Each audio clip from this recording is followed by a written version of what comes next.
आज जहां देश भर में बटेंगे तो कटेंगे के नारे लग रहे हैं, ऐसे में अंधेरी का वर्सोवा विधानसभा एक ऐसा क्षेत्र है जहां पे एकता की मिसाल कायम हुई है। अरुण साहब, क्या कहेंगे आप, जहां पे देश भर में नफरत की राजनीति चल रही थी, आप एक मुसलमान होते हुए काफ़ी नॉन मुस्लिम लोगों ने आपकी मदद की, लोगों ने सपोर्ट किया, कहीं ना कहीं आपके इलेक्शन कैंपेन में नजर आए, क्या कारण मानते हैं इस देश की एकता अखंडता के बारे में क्या कहेंगे आप? आपको नहीं लगता ये नफरत की आप जो बात कर रहे हो, यहाँ पर जो लोगों ने मुझे वोट दिया, इसमें आपको कहीं नफरत नज़र आई? बिल्कुल नहीं, बिल्कुल भी। आपने मेरा जब मैं प्रचार कर रहा था, आपने प्रचार देखा था? जी बिल्कुल देखा। तो उसमें कितने हिंदू थे और कितने मुसलमान थे वो देखा आपने? तो भी नफरत, हमारे देश में नफरत नहीं है, कुछ लोग हैं जो नफरत की बात करते हैं। अब कुछ लोगों के वजह से हम पूरे 130 करोड़ हिंदुस्तानियों को अगर हम लोग इस तरह से झोंक देंगे तो ये सबसे बड़ी गलत बात है।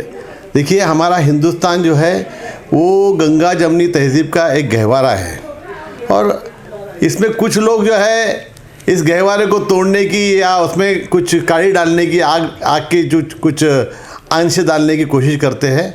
तो हमारे देश में जो जितने लोग हैं वो इसके बलि नहीं पड़ते। देखिए, सत्ता आती है, सत्ता जाती है। अभी लोकसभा में उनकी सत्ता आई, लेकिन जो उन्होंने सोचा था उतना मिला क्या? नहीं मिला। अब यहाँ पर उन्होंने सोचा था, उनके एक्सपेक्टेशन के बाहर उनको मिला है। तो इसमें नफरत का क्या सवाल आता है? अभी सरकार बन गई है भारतीय जनता पार्टी की या महायुति की, सारे मुसलमानों को काट डालेंगे, मार डालेंगे, फेंक डालेंगे, समंदर में फेंक देंगे? नहीं ना। तो फिर नफरत की क्या बात आती है? मैं बोलता हूँ जितना वो मुसलमानों का काम करेंगे, जितना वो हिंदू का काम करेंगे, उससे ज़्यादा मुसलमानों का काम करेंगे। तो इसमें नफरत का क्या सवाल ही पैदा नहीं होता है। तो ऐसा लोग जो बोलते हैं कि भाई ये नफरत की आंधी चल रही है, कटेंगे बटेंगे तो कटेंगे, अभी उन्होंने किसको बटेंगे और किसको कटेंगे बोला वो जाने। मैं तो इतना जानता हूँ, हमारे हिंदुस्तान के अंदर या मेरा 164 वर्सोवा कॉन्स्टिट्यूंसी में ना हम बटे थे, ना हम बटे हैं, ना हम फ्यूचर में बटने वाले हैं। हम एक थे, एक है और एक ही रहेंगे। यहाँ पर हिंदू और मुसलमान का कोई सवाल पैदा नहीं होता। 1,07,000 मुसलमान है तो 1,80,000 जो है वो अदर कास्ट है। उसमें उत्तर भारतीय है, मराठी है, हिंदू है, सिंधी है, पंजाबी है, गुजराती है, क्रिश्चियन है और बौद्ध है। ऐसे अलग अलग समुदाय के लोग हैं। और मुसलमान भी एक ही मुसलमान नहीं है ना, मुसलमान भी अलग अलग सब तरीके के लोग हैं ना। तो यहाँ पे कोई बटने वाली बात नहीं है। सब लोगों ने एक ही सोचा है कि भाई हमको बदलाव चाहिए। अब बदलाव के लिए उन्होंने वोट दिया। अगर मुझे 40,000 मुसलमानों ने वोट दिया है तो बाकी के 65,000 वोट, बाकी के वोट कहाँ से आए? ये भी सोचने वाली बात है कि नहीं? तो मैं ये कहता हूँ कि हमारा देश कभी नफरत में नहीं चल सकता। आज 10 साल मोदी जी की हुकूमत को हो गए, अभी ये 11वां साल चल रहा है, लेकिन 11 साल हो गए, 11 साल में किधर उठा के मुसलमानों को फेंका है क्या? ऐसा कुछ नहीं होता है। कहीं ना कहीं नीतीश रानी जी ने आह्वान कर दिया है कि अब मस्जिदों के बोंगे उतार लो, मुसलमानों में डर का माहौल है। आप ये सारे वातावरण को कैसे देखते हैं? आप शिवसेना जैसी हिंदू राष्ट्रवादी, हिंदूवादी पार्टी के साथ थे, आज वो भी कहीं ना कहीं सेकुलरिज्म की बात कर रही है। नीतीश रानी ये भारतीय जनता पार्टी है क्या? नहीं ना। भारतीय जनता पार्टी के बड़े नेता ने बोला क्या? अमित शाह जी ने बोला, मोदी जी ने बोला, देवेंद्र फडणवीस जी ने बोला क्या? नहीं ना। नीतीश राणे एक छोटा कार्यकर्ता है। मैं जैसा एक कार्यकर्ता हूँ वैसा वो एक कार्यकर्ता है। उनके मुंह में आया, उन्होंने बस दिया, बोल दिया। अभी उसके लिए हम लोग क्यों परेशान होना चाहिए? सरकार है, सरकार जो भी नियम लाएगी, नियम और कानून के साथ सब चलने वाले। तो नियम से जो चलना है, नियम के ऊपर हम भी चलेंगे, नियम पे वो भी चलेंगे। किसी को कोई आके बोल देगा कि मैं उखाड़ दूंगा, फेंक दूंगा, मार दूंगा, तो ऐसा होता नहीं है। ये हमारा हिंदुस्तान है।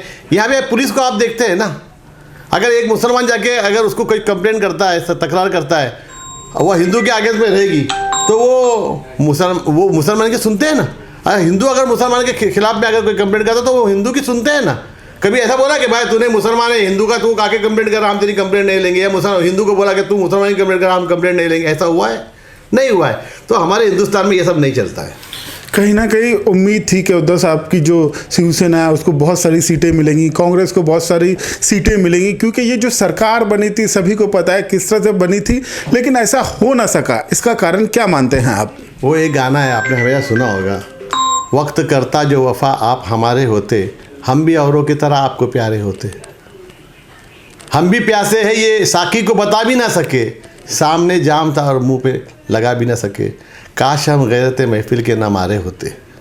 तो ये जो हो रहा है वो सामने सामने दिख रहा है क्या नहीं, मैं उस पर नहीं जाना चाहता। लेकिन अभी उनको मैंडेट मिला है, उन्होंने कहा है कि भाई विरोधी पक्ष के साथ में हम मिलकर काम करेंगे। इसका मतलब ये होता है कि हम भी काम करेंगे, वो भी काम करेंगे। वो अगर 100 रुपये का काम करे तो मैं 10 रुपये का तो काम करूँगा ही ना। तो देखते आगे क्या होता है। वर्सोवा विधानसभा क्षेत्र की बात करें तो अब जीत के आते साथ आपकी प्रायोरिटी क्या रहेगी सर? आने वाले 6 महीनों में ऐसे कौन कौन से प्रायर काम आप करना चाहेंगे? मेरे सबसे पहली प्रायोरिटी जो है वो हमारे जो ट्रैफिक का जो प्रॉब्लम है, JVLR का ईस्ट से वेस्ट में आने वाला जो JVLR का ब्रिज है, सबसे पहले मेरा वो काम है उसको प्रायोरिटी पे करना। हमारे जो कोलीवाड़े जो है वो कोलीवाड़े में जो प्रॉब्लम है उनको सॉल्व करना। इंटरनल रोड जो है बहुत ख़राब है, उसके लिए काम करना। पानी की जो समस्या है जहाँ वहाँ पर अभी देखो नगर सेवक नहीं है, तो वो भी आमदार का ही काम होता है कि नगर सेवक के हिसाब से आमदार ने काम करना चाहिए। जब नगर सेवक बनेंगे तो नगर सेवक काम करेंगे और आमदार के मार्गदर्शन में काम करेंगे। लेकिन अभी नगर सेवक नहीं है, तो हमारे जितने कार्यकर्ता है, जितने हमारे शाखा प्रमुख हैं, उन सबको मैं नगर सेवक के हिसाब से काम करने के लिए कहूँगा और मैं उनके साथ में काम करूँगा। तो ऐसा कोई प्रॉब्लम नहीं है।